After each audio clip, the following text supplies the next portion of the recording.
You should be able to cancel a card within minutes. Your credit card, same thing happens there. You lose it and it's canceled right away and you're not on the hook for it. Don't lose your card. I've learned that lesson. Huge lag period.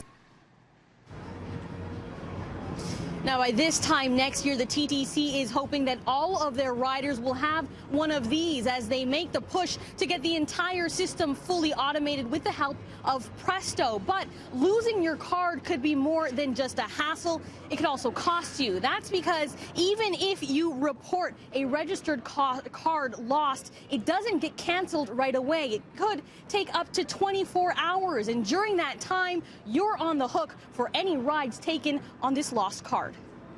Do you think that that's fair? Absolutely not. It's come like you lose your credit card.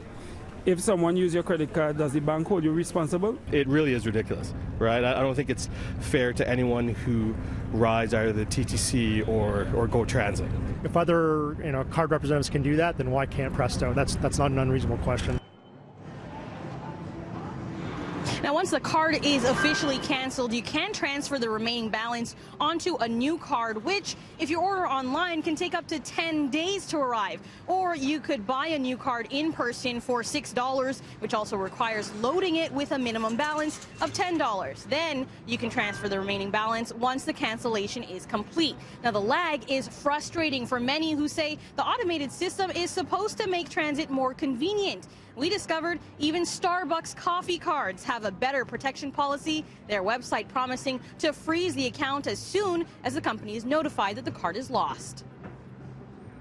So why does it take so long when you report a card loss for it to actually be canceled? All the machines on the buses need to be updated, and they won't be updated until they plug in at night. We say up to 24 hours, but it rarely takes that long. It's usually a couple of hours to make sure that it's been canceled in all of our buses and all of our train stations, all of those systems. Does it seem fair that if I've reported my card lost, that I'm still on the hook for the usage between the time I've reported it and the time that it actually gets canceled?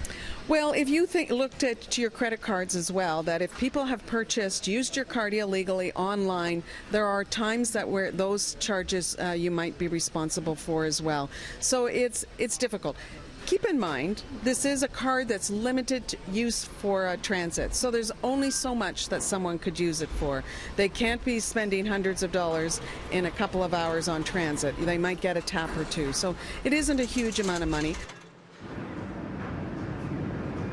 Now, right now, only 15% of TTC riders actually use Presto cards, and Metrolink's goal is to have that number up to 25% by the spring. Now, this week, the transit system began operating 8 stations without fare collectors. That's part of their push to get the entire system fully automated. They're also rolling out more locations for people to purchase Presto cards outside of the Go stations. They're now available at Gateway newsstands, inside subway stations, as well as 93 Shoppers Drug Marts across the city.